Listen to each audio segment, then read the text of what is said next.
So I played Morrowind for the first time last year. While the game started out very difficult, it wasn't something I didn't expect before, having played Elder Scrolls Arena and Daggerfall as well. All three games have varying levels of hardcore difficulty when compared to today's games. I ended up really enjoying Morrowind a lot.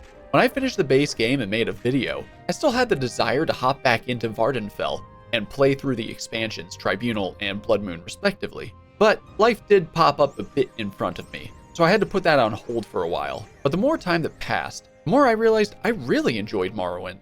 It kind of felt like this weird second wind of interest that just persisted until I would hop back in. And thus, I finally did. Both Tribunal and Bloodmoon are Bethesda's first expansions for a video game, at least that I know of anyway. So I was really curious to see how they stacked up to what we would eventually know them for from their future games. I remember being blown away by the Dawnguard expansion in Skyrim, but that's not only a completely different game, but also 3 games after Morrowind.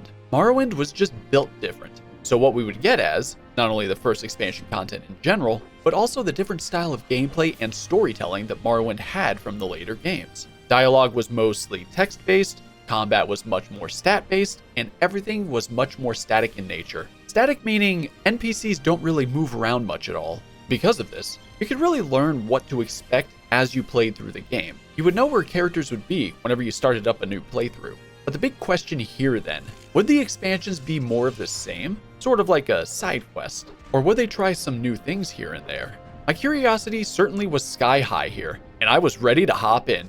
So, we might as well do just that. Hi there, my name is MegaMadVlad, and this is my video essay on the Morrowind expansions, Tribunal and Bloodmoon. Sit back and relax as we hop into the incredible Elder Scrolls 3 Morrowind. This will mostly be about the expansions. If you're curious as to why I skip over smaller details, such as general combat, traversal, and the like, I have another video for that when I played the base game of Morrowind. The link will be in the description. With that said, let's hop right in. So I beat the base game story of Morrowind already. I had a lot of fun figuring out how the world and systems worked. It felt like another iteration on top of what Arena and Daggerfall had already brought to the table, but in a new coat of fully 3D paint. And boy, were those games hardcore. It was entirely possible to die in the starting dungeon of those games. And if you didn't save after creating your character, you had to make a new one. Accidental permadeath was a big wake-up call. Now, while I didn't do everything Morrowind had to offer, like a ton of the side quests and absolutely breaking the game, I did have a lot of fun as my character grew in power. To go from missing most of my attacks to successfully hearing that sweet, sweet sound of my weapon connecting back to back, it was honestly incredible. When I first started going into dungeons, I was trying to sneak my way through, picking off one enemy at a time, mostly so I wouldn't get overwhelmed. But by the end of the game, I was sprinting and hopping around while consistently taking out every enemy that happened to be in front of me. Basically, they were in the wrong place at the wrong time, and I'm sure I looked absolutely ridiculous hopping around like that. While I was feeling like a god in the base game, I knew that the expansions were next. This was my first foray into both Tribunal and Bloodmoon respectively. The only hints I had going in were that Bloodmoon was ready to rip me a new one at a moment's notice. Never really heard much about Tribunal though. The beginning of the Tribunal expansion actually starts when you first create your character. At some point, when you rest, your character will wake up to a noise and be attacked by a Dark Brotherhood agent. Assuming you survive, you'll mark that in your notebook, and a new dialogue option with any guard will now show up. Once you inform any guard, it looks like you don't get attacked anymore, but the guard will point you toward Ebonheart, a fort occupied by the Imperial Army. Once you find the person you need to talk to there, you then are given the option of heading straight into the expansion location of Mournhold. Now, I waited on doing that until I beat the base game, and I had no idea what I was walking into. But once I got teleported to Mournhold, I was in a room with a royal guard and an Argonian that can teleport you back to Ebonheart whenever you want. Something I immediately thought was weird was I looked at my map and it still said I was in Ebonheart. So even though I was told that Mournhold was on the mainland of Tamriel, we don't have a map to show it. So the local map is really the only thing we truly have to use while here. Now, as for the city of Mournhold itself, it's a big circle with 4 districts, kind of like a smaller imperial city from Oblivion. You have the Great Bazaar, basically a shopping district. God's Reach is the housing district. Plaza Brindisidorum, if I pronounced that correctly, is a giant waiting room with a gate that you can't use. And the final district is the Temple District. It houses the temple for Almalexia herself, which, funny thing about that, in the base game, we always heard about the Tribunal, the living gods of Morrowind, Vivec, Sothasil, and Almalexia. However, in the base game, we could only meet Vivec. Tribunal fixes that by introducing us to both Almalexia and Sothasil. But with the expansion itself being called Tribunal, it was obvious it was going to incorporate them in some way. The 4 districts are pretty self-explanatory once you explore them, even a little bit. They have side quests, NPCs to talk to, room and board, shops, and the temple. But in the middle of the entire city is the palace. While Almalexia is seen as an all-powerful living god, she resides in her temple. The palace, on the other hand, has a king, the King of Morrowind, King Halalu Helseth. While you can explore the city, the real adventuring takes place beneath the city itself. 2 sets of sewer systems, a Dwemer ruin, and a Daedric ruin. Each location has its own types of enemies to fight. Most of them weren't too tough, but there's a gang down there called the Black Dart Gang, and boy did they humble me really fast. After trying to take them on a few times, I eventually came across a ghost dude who told me how to get rid of them. Simply pull on this unlit lamp and oh my god! Yeah, the whole area just flooded with water really quickly. You know, this is actually a sewer, so... When I first got to all of these locations, I tried to take it easy by sneaking around and slowly picking off enemies. I did hear that the expansions may have been tougher than the base game itself, so I didn't want to overdo it. Even with that, I did find myself running into a bit of trouble here and there, like the very first room in the Dwemer ruins. Boy, I sure wasn't prepared to have my life chunk away quite that fast. Tribunal can definitely be tough at times, and it did show me that my endgame experience in the base game sure did not prepare me for this. Honestly, it's a good thing in my eyes. I mean, if everything is too easy, wouldn't it just not be as entertaining that way? The dungeon layouts did have me looking at my local map quite often, especially when people would tell me to look around certain locations for an item or a character. That comes with the territory of it being Morrowind in general. That's nothing new here. But where Tribunal really shines is the quality writing of its story. This was made back when game developers treated players like we weren't dumb. Reading text and dialogue really can go a long way toward figuring out what you have to do. And since we aren't given waypoints on our maps pointing us where to go at all times, trying to figure out what to do and where to go from context clues can be tough. But boy, is it a rewarding feeling when you figure things out without help. But I do want to give one story example here. At one point, you're given a task from Almalexia herself. Turns out, there's a group that's in her city of Mournhold that is actively working to undermine her by turning people away from the Tribunal, pretty much by saying they're losing their power. She's obviously angry about that and wants to show off her overwhelming power. So she orders us to go into the Dwemer ruins under the city, find a machine in there, and activate it. Activating this particular machine is supposed to change the weather. The idea she has is she wants to scare the group away. However, she keeps talking about how this is to show off her power. The interesting bit of subtext here is she keeps saying this is to show off her power to the masses, to show how powerful she really is, and that she can do anything at any time. However, she's ordering us to do something else to achieve that. She's practically telling us she isn't powerful enough to do whatever she wants. Maybe she could before, but that group is actually correct. She's losing her power. She's not some living god anymore. She's still incredibly powerful, don't get me wrong, but she can't change the weather with her power. What does that say? I really enjoy this writing here. It's not blatantly spelled out for us, but it's highly suggested.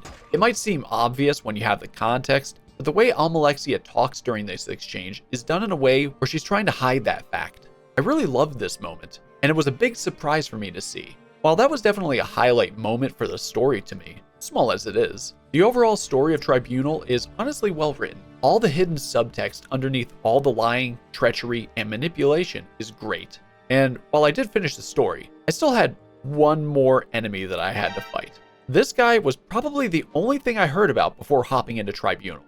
His name is Gaenor, or Gaenor. I don't know how you pronounce it. I was this close to accidentally pissing him off and regretting it shortly afterward.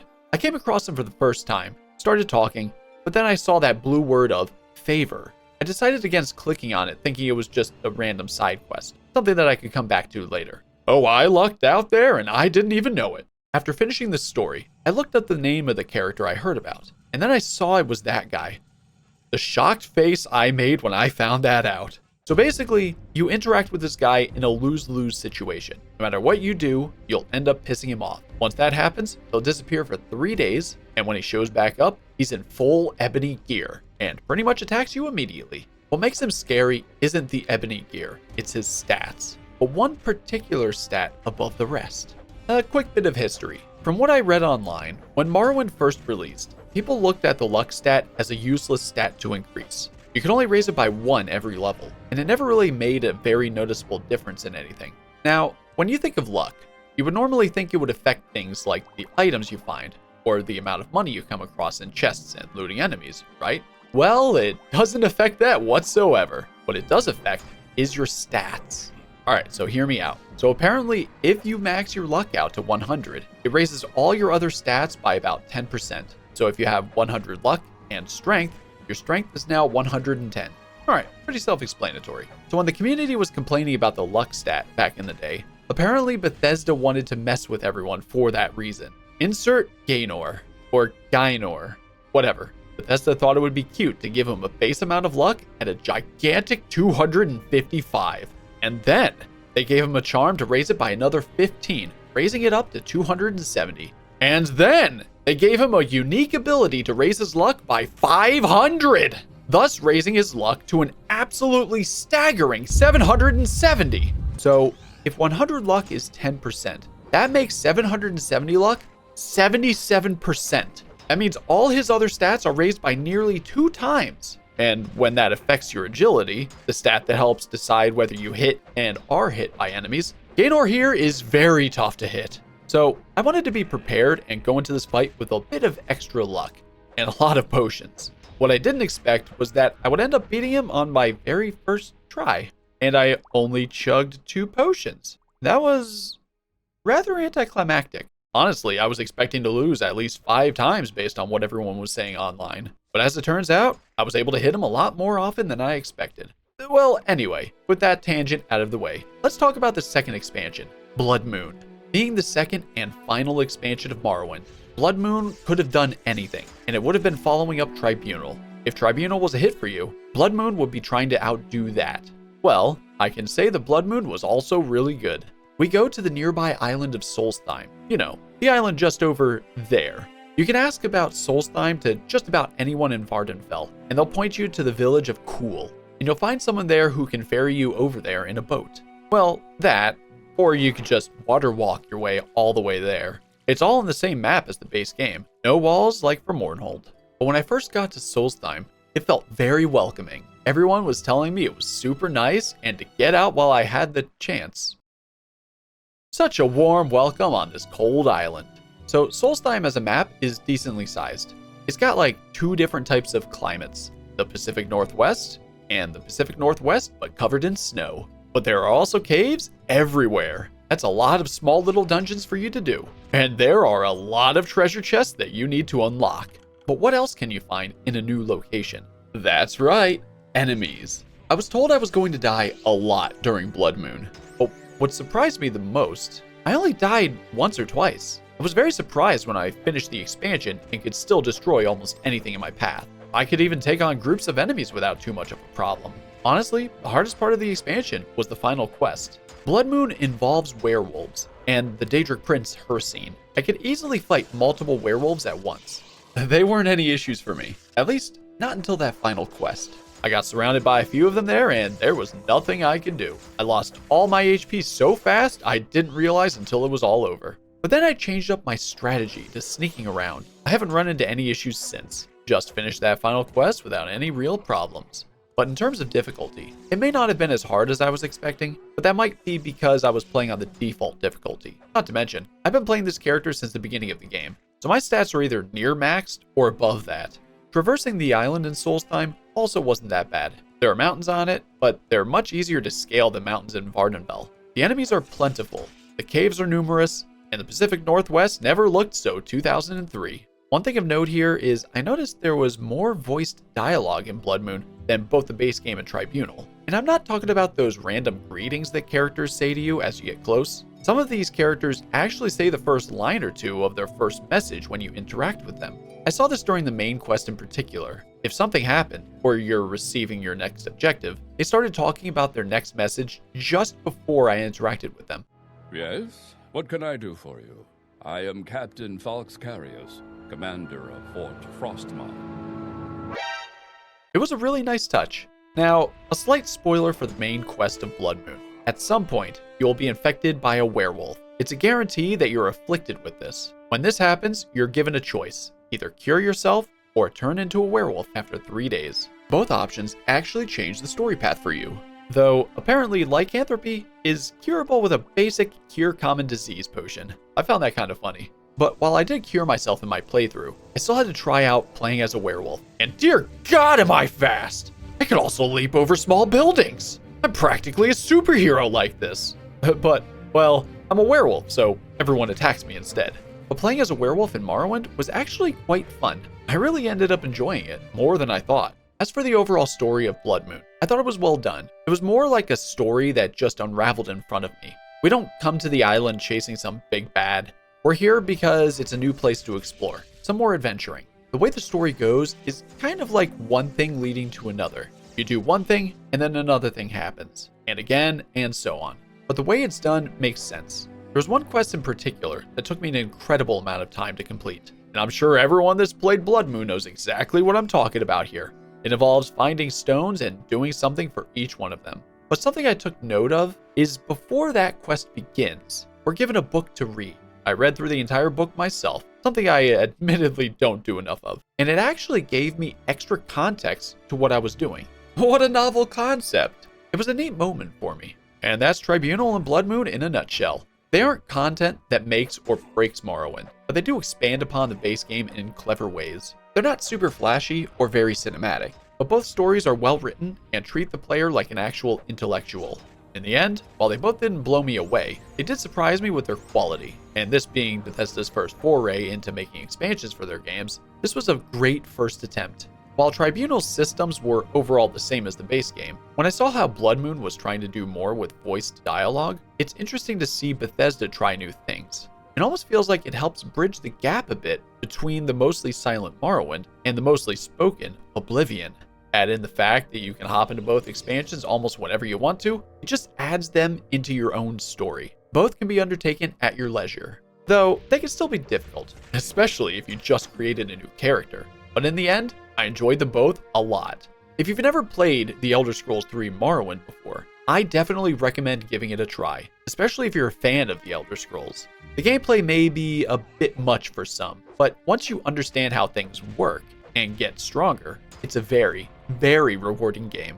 Add to that the expansions, and it's an overall great game and a fantastic RPG. Something I want to try out at some point is the Tamriel Rebuilt mod. It's a mod that's been getting added onto almost since the game first launched in 2002.